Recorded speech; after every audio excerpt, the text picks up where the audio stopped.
On va commencer. Les retardataires sauront bien venir nous rejoindre. Alors, la prochaine conférence, la ventilation des toits. La ventilation, en as-tu des toits, des combles? En as-tu vraiment besoin? C'est ce que Joël Legault va venir nous dire. Si oui, probablement oui. Hein? On en a vraiment besoin. Alors, Joël Legault, de chez Legault Dubois, va venir vous expliquer pourquoi vous en avez vraiment besoin. Merci Claude. Il y a foule, c'est incroyable. Est-ce que vous passez une belle journée? Oui, c'est bon. Merci beaucoup à l'organisation de l'APCHQ, c'est super. Donc, on va parler effectivement de l'importance de la ventilation des toits, des combles de toits, en fait. Première question qu'on va se poser, pourquoi est-ce qu'on ventile les toits? Pourquoi est-ce qu'on ventile les toits? Parce que là, on est tous d'accord, on met toute la ventilation dans les entretoits, là? Les soffits sont ouverts, c'est beau. On a l'aération en haut, c'est correct? OK, parfait. Alors, on en met. Pourquoi qu'on en met? Faire sortir la chaleur. OK. Quoi d'autre? Empêcher la condensation. Faire sortir l'humidité. C'est ce qu'on a dit? Parfait. Quoi d'autre aussi? Si on n'en met pas, qu'est-ce qui peut arriver? Condensation. Quoi d'autre? Oui, comme genre, qu'est-ce qui peut? Le pontage, la moisissure, tout ça. Effectivement. Alors, c'est toutes des raisons pour lesquelles on va vouloir ventiler les entretoits. D'accord? Alors, des situations comme celle-là, qui fait de la rénovation ici? Qui fait la construction neuve? Qui fait de l'argent? Il n'y a personne qui lève la main, donc je suis à la bonne place, je suis avec des entrepreneurs. C'est bon. Alors, oui, si vous avez un petit peu dans la rénovation, vous avez certainement déjà vu des situations comme celle-là, où est-ce qu'on voit de la moisissure sur le pontage du toit, des cernes d'eau. Donc, on associe ça tout de suite à de la condensation. D'accord? Ensuite de ça, ça ici, ça vous dit de quoi aussi? Hein? Vous l'avez vu, oui, vous l'avez tous déjà vu d'une certaine manière. J'espère juste que vous n'avez jamais vu ça dans vos constructions neuves. Ah, là, ça ira mal, ça va pas bien. Alors, on a vu ça aussi, puis c'est tout de suite, on associe ça à la ventilation, aux problématiques de ventilation qu'on peut avoir. Moins 20 dehors, c'est ce qu'il se peut qu'on voit ça sur les clous dans l'entretoit? Oui, OK. Fait que là, c'est un signe qu'on a de la condensation qui se fait dans l'entretoit. Puis, les clous en question, bien, sont tellement froids que lorsque la condensation va se faire dessus, mais ça va geler tout de suite. Alors, c'est les traces qu'on va avoir comme ça. En plus de ça, on peut vraiment avoir du frima au complet, donc du givre sur tout l'ensemble du pontage du toit, ce qui donne un signe encore là que, un, il va faire très froid sur le pontage, puis deux, ça condense facilement. Alors, c'est toutes des situations qu'on va rencontrer. Ça vous dit quoi aussi? C'est beau, ça. Il y en a qui payent dans le temps des fêtes pour avoir ça, là. OK? Alors ça, est-ce qu'on peut associer ça aussi à une problématique de ventilation dans les toits? Oui, perte thermique, perte de chaleur. Puis en plus de ça, on a une mauvaise ventilation qui permet de refroidir notre toit parce que rapidement, comme ça, les barrages de glace, qu'est-ce qui se produit en fait? Bien, ce qui va se produire, c'est qu'il y a un endroit sur notre toiture que la neige qui est tombée va rencontrer une surface assez chaude. La neige va fondre, va couler sous le long du bardeau. Puis lorsqu'elle arrive à la hauteur de la corniche ici, où est-ce qu'il se fit, mais là, il fait suffisamment froid pour que l'eau gèle. Alors là, ça vient de créer de la glace. Et là, ce phénomène-là continue, puis on se rencontre avec quoi? Bien, on se retrouve avec tout l'ensemble du rebord de la toiture qui est complètement gelé au complet.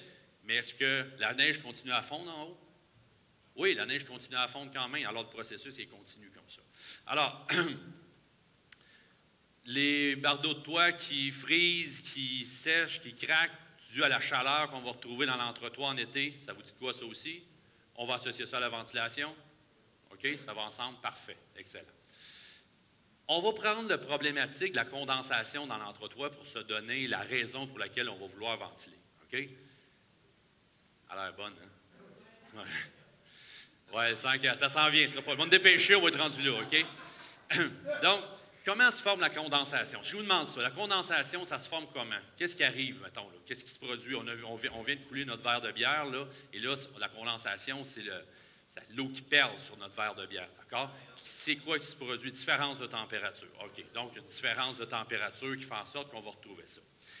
On va se donner une vraie définition à ça. OK? OK? On va essayer de comprendre un peu plus où est-ce qu'on s'en va avec l'histoire de condensation. D'abord, l'air qui nous entoure contient de la vapeur d'eau. OK? En ce moment, dans l'air, on ne le voit pas, mais il y a de la vapeur d'eau dans l'air. D'accord?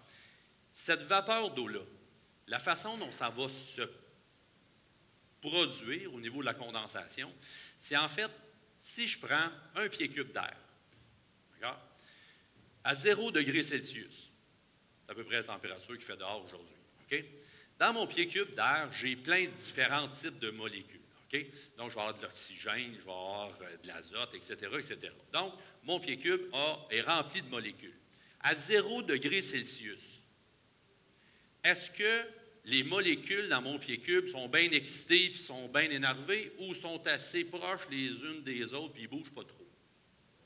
Ils sont proches. OK?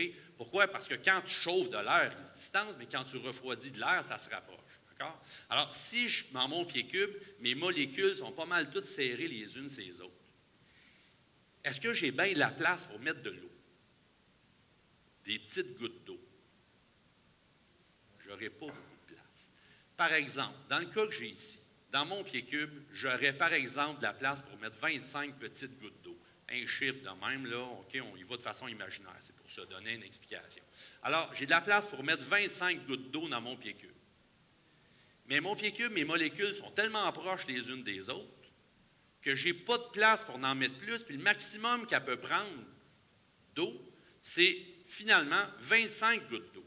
Alors, il y en a 25 dans l'air, puis le maximum que l'air peut prendre, c'est 25. C'est quoi mon taux d'humidité relative? 100 %. OK? Donc, l'humidité relative, c'est la quantité d'eau qu'il y a dans l'air par rapport au maximum que l'air peut prendre. Jusque-là, ça va? On est correct? Pas personne qui a objection à votre horreur? Non? OK. On continue. Notre pied cube est ici à l'extérieur. Vous êtes en train d'écouter la partie de hockey dans votre salon. Ça, c'était hier. Puis il faisait froid hier, puis il ventait un petit peu. OK, ça marche, mon affaire. Alors, je suis dans le salon, je suis en train d'écouter ma partie de hockey. Il y a des trous, je suis assis là dans mon fauteuil, puis j'étais sur le bord du mur, puis il y a une prise de courant sur le bord du mur, et ça vous arrive de temps en temps de sentir de l'air qui rentre par une prise de courant. Ça peut arriver? Oui, OK. Donc, l'air entre par la prise de courant. D'accord? Donc, qu'est-ce qui est en train de se produire? C'est que l'air de l'extérieur, donc mon pied cube avec ses 25 gouttes d'eau, est en train d'entrer à l'intérieur de la maison. Ça va? Je chauffe l'air. Qu'est-ce qui arrive quand je chauffe de l'air? Prendre l'expansion. Pensez à une montgolfière. OK? Quand je chauffe l'air à l'intérieur d'une montgolfière, le ballon gonfle. Alors, si je prends mon pied cube extérieur et je le rentre à l'intérieur, eh bien, mon pied cube d'air ne prendra plus un pied cube, il va être plus gros. Mais combien de gouttes d'eau qu'il y a dedans? C'est toujours 25. J'ai toujours mes 25 gouttes d'eau de l'extérieur qui viennent rentrer. Donc, j'ai toujours mes 25 gouttes d'eau. Quand je chauffe de l'air, les molécules d'air vont se distancer les unes des autres. Donc, si dans mon pied cube, j'ai toujours 25 gouttes d'eau, d'accord? Mais est-ce que j'ai de la place pour en mettre plus maintenant? Oui, parce que mon volume est rendu plus grand. Donc, j'ai plus de place pour mettre de gouttes d'eau. Si j'ai plus de place pour mettre de gouttes d'eau, par exemple, dans ce cas-là, j'en aurais de la place pour mettre 100 gouttes d'eau. Mon taux d'humidité relative va être de 25 %. Ça va? On suit? Donc, si je chauffe l'air, mon humidité relative, est-ce qu'elle monte ou elle baisse? Elle baisse. Si je refroidis de l'air, est-ce que mon humidité relative monte ou baisse? Elle va monter. OK? Où est-ce qu'on s'en va avec ça? C'est en fait, dans mon mur. Tantôt, j'ai dit que j'étais assis, puis je sentais de l'air entrer par ma prise de courant. Exact? Si j'ai de l'air qui rentre dans ma maison, c'est parce que j'ai de l'air qui sort. Alors, si j'ai de l'air qui est rentré avec mes 25 gouttes d'eau, dans ma maison, est-ce que j'ai produit de l'humidité? Ben oui. Vous respirez, vous faites de la cuisson, vous lavez le plancher, vous faites sécher du linge. Qu'est-ce que vous faites? Vous rajoutez de la vapeur d'eau dans l'air. Donc, mon pied cube d'air, maintenant, qui est à l'intérieur, qui est rendu plus gros, mais il y a beaucoup de gouttes d'eau que j'ai mis dedans. Ça va? Alors, si mon air est rentré tantôt, je vais avoir de l'air qui va sortir. Malheureusement, à quelque part dans mon mur, il fait froid. OK? OK? Donc, j'ai de l'air, j'ai la température de mon mur qui va baisser. S'il fait 20 en dedans puis il fait 0 dehors, à quelque part à l'intérieur de mon mur, il va faire assez froid pour que mon pied cube d'air ne puisse plus retenir toute son eau, OK? Toute sa vapeur d'eau. C'est ce qu'on appelle le point de rosée. Alors, lorsque mon pied cube va sortir à l'extérieur, il va falloir qu'il libère de la vapeur d'eau. Ça va? Alors, et ça, c'est ce qu'on appelle la condensation. Donc, sur mon verre de bière, en plein été, qu'est-ce qui se produit? C'est que la vapeur d'eau qui est dans l'air vient de rencontrer une surface qui est assez froide pour que l'air ne soit plus capable de contenir de la vapeur d'eau et il n'a pas le choix de se transformer en eau. Pas pire? Correct? Pas d'objection? J'espère, parce que je ne saurais pas quoi dire d'autre. Alors, donc, cette condensation-là qui va se produire dans nos murs, va se produire dans nos toits, va se produire un peu partout. D'accord? Si je prends de l'air et je chauffe cet air-là va avoir la capacité de transporter beaucoup de vapeur d'eau. Si je refroidis l'air n'a pas beaucoup de capacité de transporter la vapeur d'eau. Ça va. Good. Donc, l'air chaud transporte plus de vapeur d'eau que l'air froid et vice-versa, l'air froid transporte moins de vapeur d'eau que l'air chaud. Où est-ce qu'on s'en va avec notre affaire? Dans notre maison, en plein hiver, ce qu'on est en train de faire, c'est qu'on chauffe l'air dans notre maison. Exact? Quand tu chauffes de l'air chaud s'en va où? En haut. OK? Alors, l'air chaud s'en va où? L'air chaud monte. Ça va? L'air chaud va monter, mais dans les parties supérieures de notre bâtiment, il y a des multitudes d'ouvertures. Donc, qu'est-ce qui va se produire lorsque la chaleur monte en haut? Bien, à un moment donné, la chaleur va rencontrer des endroits où elle va pouvoir sortir à l'extérieur. Donc, je suis en train de faire sortir de l'air chaud par toutes les petites ouvertures que je vais avoir dans mon plafond. Oui, il n'y a pas tant que ça, des ouvertures dans le plafond, je ne vois pas trop ce que tu t'en vas. OK, ça va sortir aussi par les fenêtres de ton deuxième étage, puis ça va pouvoir sortir par le plancher aussi de ton deuxième étage. Nécessairement, si je fais sortir de l'air chaud en haut, il faut qu'il y ait de l'air froid qui rentre où? En bas. Alors, si j'ai de l'air chaud qui sort en haut, j'ai de l'air froid qui rentre en bas. Où est-ce qu'il y a votre solive de rive, les planchers, la lisse basse de ton mur du rez-de-chaussée, tes prises de courant, etc. Alors, tous les endroits dans la partie basse de ton bâtiment vont faire entrer l'infiltration d'air, vont faire rentrer l'air, alors que la partie haute va faire sortir l'air chaud. Et qu'est-ce qu'il y a dans l'air chaud aussi? L'humidité, la vapeur d'eau. Okay? Good. Donc, où se trouvent ces fameuses fuites d'air-là qui sont dans le haut de notre bâtiment? Eh bien, il y a plein d'endroits. Tous ces endroits-là qu'on trouve dans le haut du bâtiment, malheureusement, pourquoi on ne les voit pas facilement? C'est parce qu'ils ne nous créent pas d'inconfort. Par exemple, lorsqu'on veut savoir où se font les infiltrations, les fuites d'air vers l'entretoit, ce qu'on va faire, entre autres, c'est qu'on va faire un test d'infiltrométrie. Mais le test d'infiltrométrie, ce qu'on va faire, c'est qu'on va le faire. Excusez, le test d'infiltrométrie, vous savez c'est quoi? Qui ne sait pas c'est quoi un test d'infiltrométrie? Tout le monde, ça va bien. Le test d'infiltrométrie, habituellement, quand on fait ça, c'est qu'on prend de l'air de la maison et on le sort à l'extérieur. Mais là, quand on veut trouver des fuites d'air dans le toit, ce qu'on fait, on fait l'inverse. On prend l'air de dehors, puis on force l'air à rentrer dans le bâtiment. Et là, après ça, on peut, avec une caméra thermique, caméra infrarouge, ça vous dit quoi ça aussi, on va dans le toit et on est en mesure de voir les endroits où les fuites d'air chaud vont se produire.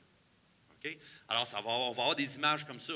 Donc, on va être en mesure, comme ça, ici, de voir, OK, il y a une problématique qui se situe en dessous de l'isolant, puisque mon isolant est en train de se réchauffer à un endroit bien précis. Alors, on est en mesure, en pressurisant le bâtiment, de voir où vont se faire les fuites d'air chaud vers l'entretoit. Donc, qu'est-ce qu'on va découvrir? Je vous le dis, c'est des gruyères, nos entretoits. C'est carrément des gruyères. Quand on est dans le bâtiment existant, c'est l'enfer. Dans le bâtiment neuf, je vous le dis, c'est pas loin de la même chose. OK? Ici, on a un vide technique autour d'une cheminée. Vous me direz, c'est un vieux bâtiment. Oui, c'est un vieux bâtiment, Mais les vieux bâtiments, on l'a vu tantôt dans la présentation sur la rénovation, c'est un gros budget, la rénovation au Québec. Eh bien, des bâtiments à rénover, il y en a énormément. Et vous travaillez la plupart ici en rénovation aussi. Donc, si tu montes dans l'entretoit et que tu as un vide comme celui-là ici, ça en passant, je fais une parenthèse, cas réel, j'arrive sur place dans un bâtiment comme celui-là, le client, il trouve que ça lui coûte cher de chauffage. Il passe 52 cordes de chauffage par année, plus 5 000 $ d'huile. Oui, c'est une maison à peu près elle a 150 ans, la maison. OK? Oui, ouais. Et tabarnak, ça coûte cher pareil. Si lui coupe son bois et qu'il le corde, il vient de réaliser que c'était dur. Il commence à avoir mal dans le dos, 50 cordes de bois. Alors, commence à faire ça, monte dans l'entretoit, va voir alentour de la cheminée. Je vous jure, le gap alentour de la cheminée, il est ça de large. Il fait tout le tour de la cheminée au complet. On est là dans l'entretoit et je vois la conjointe du monsieur qui est au sous-sol en train de faire le lavage. Puis je lui parle. Elle ne sait pas où qu'elle vient. Hein, quoi? Qu'est-ce qu'il dit? La cheminée était juste là et on était capable de voir jusque dans le sous-sol. Imaginez-vous la quantité de chaleur qui est en mesure de sortir autour d'une surface comme celui-là. C'est incroyable. C'est l'équivalent d'une porte patio. C'est l'équivalent d'une porte patio ouverte à l'année. C'est la même surface. Okay? Un mur mécanique. C'est nos bungalows des années 70. La cuisine est adossée à la salle de bain. Hein? Tu as la salle de bain, tu as un mur, tu as la cuisine. Dans le mur, entre la salle de bain et la cuisine, là-dedans, on va avoir les vents de plomberie, on va avoir la hotte de cuisinière, on va avoir bien du stock là-dedans. Alors, ce mur-là en question, quand tu montes dans l'entretoit ou si tu le défais de l'intérieur, ce que tu vois, c'est... Oups, excusez-moi, je reviens en arrière. Ce que tu vois, c'est ça ici. Ça, tu es dans les années 50 sur le plateau Mont-Royal. Bien, ça, c'est les années 30 sur le plateau Mont-Royal. Okay? Alors, ces situations-là, tu les as pareilles dans les années 70. Soit double cloison, ou soit une cloison qui n'a pas de sablière sur le dessus. Qu'est-ce que ça fait? Des fuites d'air énormes vers l'entretoit. On continue, on en a d'autres. Les pourtours de cheminée, c'est plus récent, ça. Le client se plaignait effectivement qu'il y avait des sérieux barrages de glace. Je ne sais pas pourquoi. C'était tout ouvert comme ça alentour de la cheminée. Maisonneuve. OK? Ah, ici, on a décidé d'installer une cheminée dans un bâtiment existant. Alors, on fait un trou, hein? On passe la cheminée, mais le reste du trou, qu'est-ce qu'on fait avec? Est-ce qu'on peut mettre juste de la laine isolante par-dessus pour empêcher l'air de passer? La laine isolante, c'est comme un filtre à fournaise. L'air passe dedans. OK? C'est la même affaire. D'accord? On continue. Lorsqu'on fait les tests d'infiltrométrie aussi avec la thermographie, on est capable de voir où se font les fuites d'air. Quand tu regardes ça ici de l'intérieur, tu dis hey, c'est une division intérieure, il n'y a pas de problème là. Ben non, l'air passe entre le J-Proc et la sablière. Ah, tu me dis, ben oui, c'est un cheveu, c'est tout petit. Oui, mais un cheveu fois la longueur des sablières que tu retrouves dans l'entretoit, c'est des fuites d'air encore là, incroyables qu'on va avoir. D'ailleurs, ça vous est déjà arrivé de monter dans le grenier, de soulever un matelas de laine isolante et voir que c'est tout noir en dessous? Ça vous dit quoi, ça? Qu'est-ce que c'est, ça? Oups, voyons, la misère compliquée. Qu'est-ce que c'est, ça? Ce n'est pas de l'humidité, c'est la poussière. C'est l'air qui est passé à travers l'isolant et l'isolant fibreux a capté la poussière en question. Comme un filtre à fournaise, même affaire. Alors, vous imaginez-vous la quantité d'air qui est en mesure de passer à travers ça? Donc, qu'est-ce que l'air va transporter? Chaleur et humidité, vapeur d'eau. Pourtour des vents de plomberie, même chose. On a encore une ouverture ici, alentour de l'évent, qui fait encore un autre trou supplémentaire qu'on va avoir dans le toit. Les murs mitoyens. Ça, c'est la meilleure, celle-là. Les murs mitoyens, tout le long du mur mitoyen ici, ce sont tous des ouvertures qui nous donnent ça directement, encore là, dans le comble du toit. Quand on fait des tests d'infiltrométrie le long des murs mitoyens, vous voyez la couleur bleue ici, c'est les indices comme quoi que l'air vient couler de l'entretoit pour rentrer vers l'intérieur du bâtiment. Donc, c'est encore des signes qu'on a des fuites d'air importantes qui se font là. Les lumières encastrées. C'est beau, hein?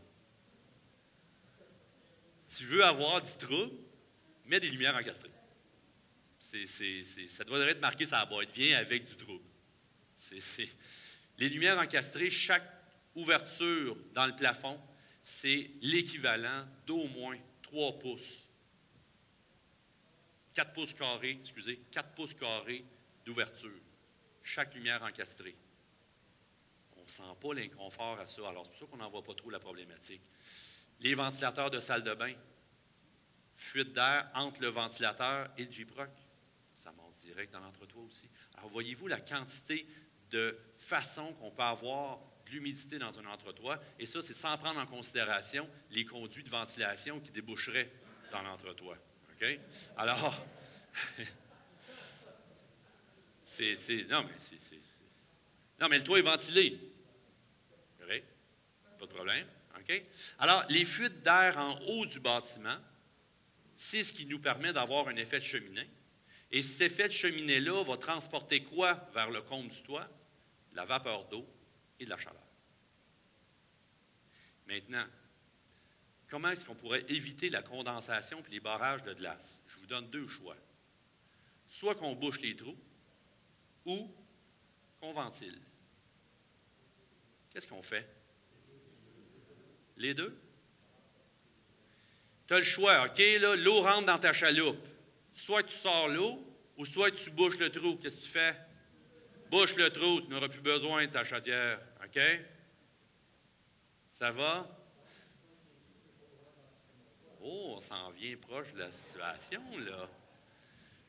On ne s'est pas déplacé ici peut-être pour rien, là, aujourd'hui, là. OK? Et là, regardez bien, ce que monsieur vient de dire, il vient de résumer une étude importante de la SCHL. D'accord? Ce que je suis en train de vous dire là, je ne l'ai pas inventé, je ne suis pas assez intelligent pour ça. OK? Donc, il y a une étude importante qui a été faite sur la ventilation des entretoits. Ce que l'étude dit, je vous le résume ici, j'ai juste pris les parties qui nous intéressent. Si vous avez scellé le vide sous toit, il ne devrait pas être nécessaire de ventiler outre mesure. OK? On surestime en effet l'utilité de la ventilation du vide sous toit. Pas moi qui le dis, là, c'est la SCHL. En hiver, l'air froid extérieur ne peut contenir beaucoup d'humidité ou transporter de l'humidité à l'extérieur du vide sous toit. Ce que ça veut dire, ça, c'est que toi, là, quand tu es en train de vouloir ventiler ton entretoit en pensant que tu vas sortir l'humidité qui s'est accumulée là, en plein hiver, est-ce que l'air a beaucoup de capacité de transporter de la vapeur d'eau? Non. Tu n'es pas sûr, là? Sors ton linge de la laveuse à linge, là, mets-le dans la sécheuse, OK? Là, je te donne deux choix. Tu fais sécher ton linge à hot ou à cold. Lequel sèche le plus vite? À hot, OK? À cold, c'est long. Et juste vous dire, à cold, il va quand même prendre l'air de la température de la maison. Ça veut dire à 20 degrés. Donc, en plein hiver, s'il fait moins 15 dehors, est-ce que mon air est en mesure d'assécher, l'air qui rentre dans mon toit est en mesure d'assécher la vapeur d'eau qui rentre dans le toit? Malheureusement, non. Ce n'est pas là que ça marche. OK? Alors, ce n'est pas ça qui va faire en sorte d'empêcher ta condensation dans l'entretoit. Ta ventilation en hiver ne servira pas à ça. Ce que va empêcher ta condensation, ça va être de boucher tes trous. Empêche la vapeur d'eau de se rendre.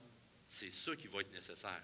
Donc, on dit aussi, des recherches récentes montrent que dans deux vides sous toit identiques, l'un avec de la ventilation, l'un dépourvu de ventilation et l'autre ventilé conformément au code, on observe à peu près la même quantité d'humidité et la même température. Il n'y a quasiment pas de différence, d'accord? La ventilation des vides sous toit est donc exigée par les codes du bâtiment et elle peut faire une différence dans des cas limites vraiment extrêmes. Ce n'est pas le cas de nos maisons. Okay? Alors, où est-ce qu'on va aller avec ça? C'est sûr et certain qu'à chaque fois qu'on nous parle de ventilation d'entretoit, ouais, on a souvent ce petit dessin-là ici. Hein? L'air rentre par les soffites, passe au-dessus du déflecteur, sort par la ventilation qu'on va avoir, l'aération qu'on va avoir au fait. Hein, on la voit souvent, cette image-là. C'est facile de mettre des flèches sur un dessin. Mais c'est nécessairement dans la vraie vie le sens que les flèches vont prendre. Quand j'ai un dispositif comme celui-là, quand j'ai un système comme celui-là qui est en place, qui va se produire davantage, c'est que ma ventilation qui est en haut ici,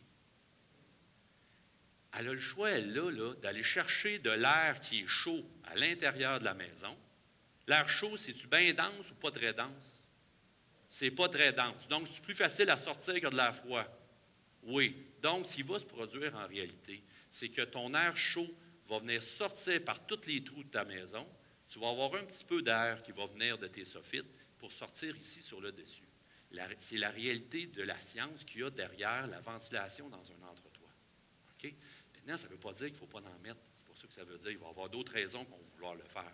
Donc, la ventilation d'entretoit, c'est une cause négligeable des problèmes de condensation et de barrage de glace. Vraiment, c'est une cause qui est négligeable à ça. L'objectif de la ventilation, ça va être de refroidir la surface du pontage. Donc, ça peut nous aider dans des situations de barrage de glace, effectivement. Tant et aussi longtemps que tu vas avoir empêché ta chaleur de sortir, par exemple. Okay? Ensuite de ça, c'est bon pour assécher les éléments par temps chaud. Bien oui, j'ai eu de la condensation, mais quand il fait chaud, ma ventilation d'entretoit va venir assécher mon toit. Ça va aider et ça va diminuer la température de l'entretoit en été. Tout à fait. Donc, ça va prolonger la durée de vie de mon bardeau. Ça va. Okay? Donc, c'est pour ça qu'il faut en mettre. Mais il faut la mettre pour la bonne raison. Il faut savoir qu'est-ce qu'on fait. Okay?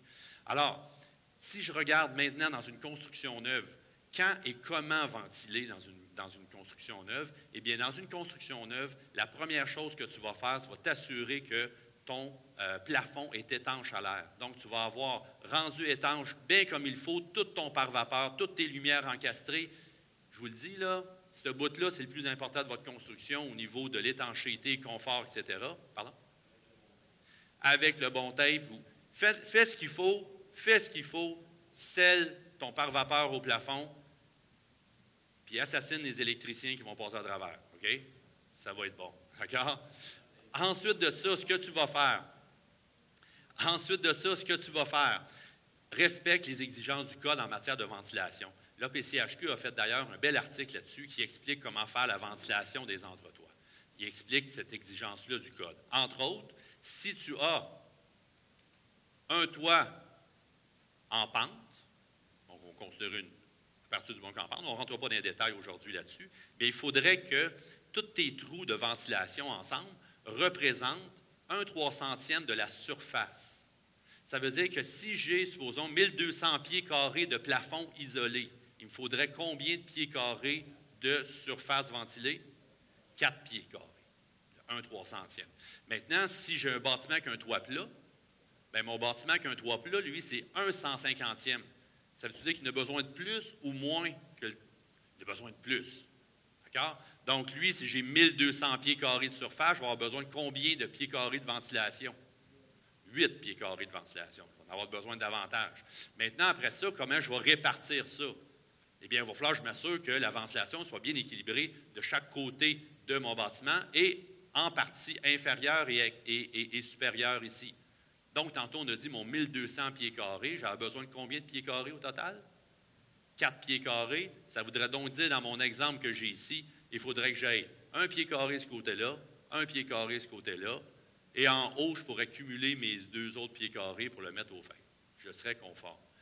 En autant que j'ai au moins 25 en bas et 25 en haut, et que ça soit réparti de chaque côté, on va être correct. Ça, c'est pour ma maison neuve. D'accord? Si je regarde dans ma maison existante, quand et comment ventiler?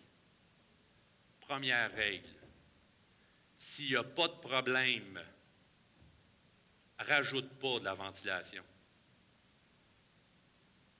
Tu montes dans l'entretoit. D'ailleurs, pour commencer là-dessus, si vous êtes pour faire de la rénovation, vous êtes pour refaire les couvertures. Si vous n'allez pas voir dans l'entretoit avant de refaire la couverture, vous avez fait la moitié de la job. Ce n'est pas sur le dessus qu'on voit s'il y a des problèmes. C'est en dessous qu'on va voir s'il y en a. D'accord? Alors, on monte dans l'entretoit. On regarde, tout est sain, pas de traces de condensation. Les clous sont tous beaux, il n'y a pas de rouille ni quoi que ce soit. Est-ce que je rajoute de la ventilation? Non. Je n'ai pas de problème. La ventilation, si j'en rajoute dans ces situations-là, peut-être ce qui va arriver, c'est que je vais accentuer mon effet de cheminée. Si ce n'est pas brisé, on ne le répare pas. OK? Donc, dans le bâtiment existant, si vous voulez savoir, je vais-tu rajouter de la ventilation? Ah oui, l'inspecteur pré-achat qui a acheté, il a dit que la ventilation n'était pas bonne, il fallait que j'en rajoute. Il y a-tu des problèmes dans le toit? Il n'y en a pas, touche pas. Si tu veux ventiler maintenant, oui, il y a des problèmes. Oui, j'aimerais ça ventiler. C'est quoi la première étape que tu vas faire? Bouche les trous. OK? C'est la première chose que tu dois faire. Ne rajoute jamais de ventilation dans un entretoit tant que les trous de ton plafond ne sont pas bouchés. OK? OK? C'est essentiel. Donc, vois à ce que tout l'ensemble des trous sont bouchés et ensuite de ça, tu seras en mesure de pouvoir ventiler. Tu n'auras pas augmenté l'effet de cheminée puisqu'il n'y aura plus de trous. À partir de là, ce que tu auras fait, c'est de réduire la température de ton pontage de toit, par exemple.